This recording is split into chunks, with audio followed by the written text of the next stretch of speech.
เบิ่งต้นกำเนิดของแม่น้ำคาเนาะซึ่งเป็นแม่น้ำที่สำคัญในบ้านเฮาเป็นบ้านเฮานี่เนาะที่น้ำใส่ในการส่วนเฮ็ดนาการ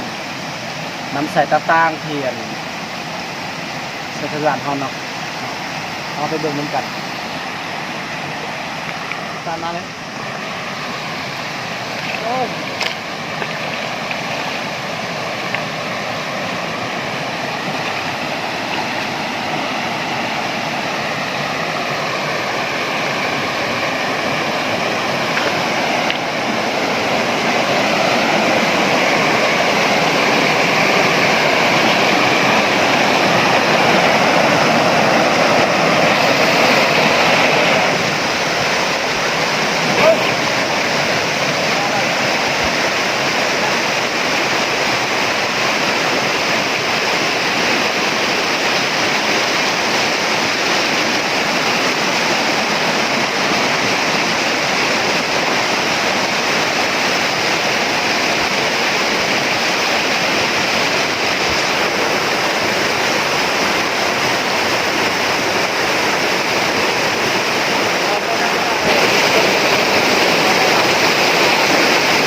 แม่น้ำนี่เนาะ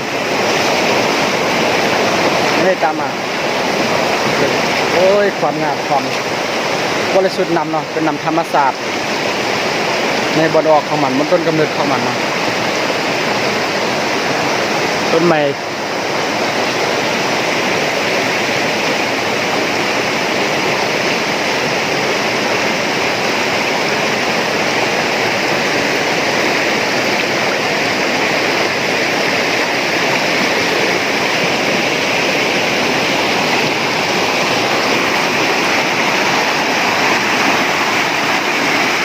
โอ้ยความสะอาดความบริสุทธิ์พี่น้อง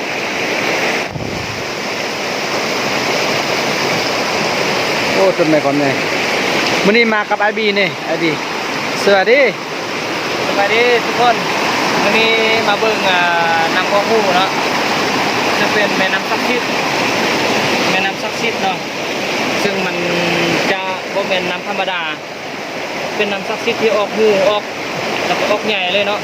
ซึ่งเป็นครั้งแรกที่บ่เคยเห็นน้ำออกแบบนี้ออกยุคกองกล้วยเนาะซึ่งเป็นกล้วยป่าซึ่งเป็นต้นไม้ศักดิ์สิทธิ์เนาะเราก็ต้องไปล่วงละเมิดเพื่อนเนาะเพราะว่ามันมีสิ่งที่คุ้มครองมันอยู่เนาะเขาต้องเคารพนับถือเขาเนาะเขามาในที่ของเขาซึ่งเป็นสิ่งที่มหัศจรรย์เนาะ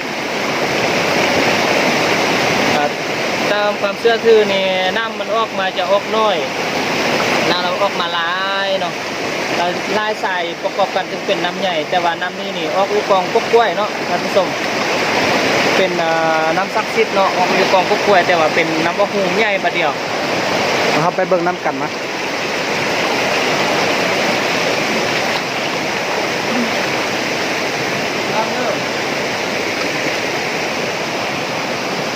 โอ้ยความคักพี่น้อง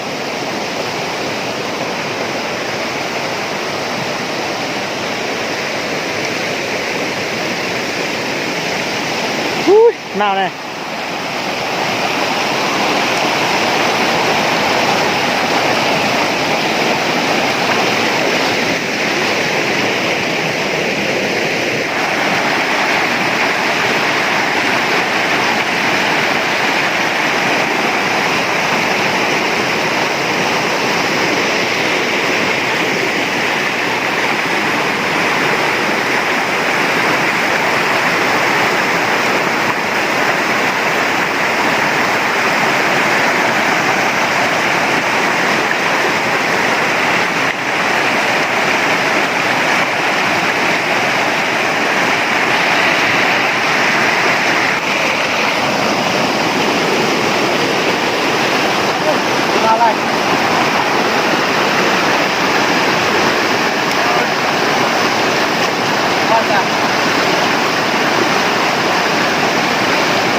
พี่น้อง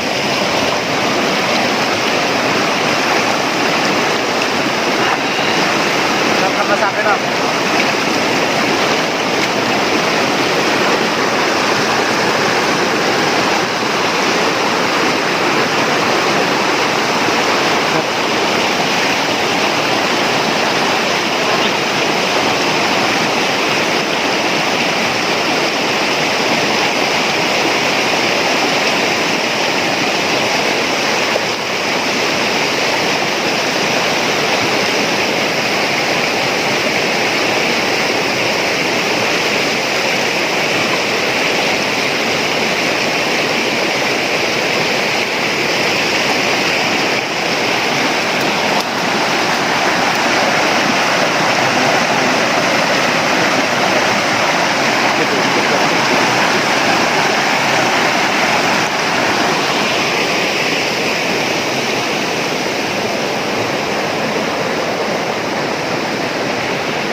เอาส่วนอันซึ่งอันนั้นเนาะก็เป็นอัน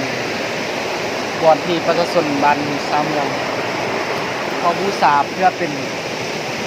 การเชื่อถือของอันบ้านเฮาเนาะฮอดส่วงเดือน5ฮอดส่วงเดือน5หรือว่าเดือน6ช่วงแห้งแล้งเนาะช่วงแดดหลายบ้านเฮาจะบูชาเพื่อถือเพราะว่าเป็นแม่น้ำที่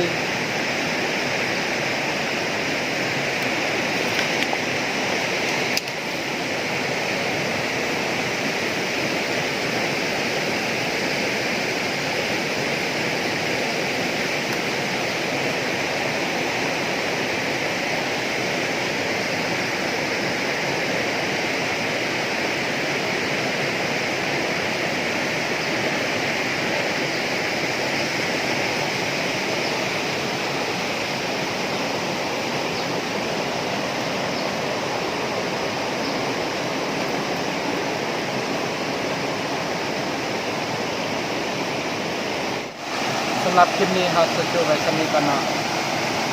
ถ้าใครมักชีวิตแบบอยู่ป่าแบบธรรมชาติขอคนไหลค์กดแชร์เพื่อเป็นบันดาลใจแก่เราถ้าให้ลูกหมู่คนใดที่สนใจอยากไปเรียนไปชมใดเส้นอะไรสำหรับคลิปนี้จบไว้สำนี้บาย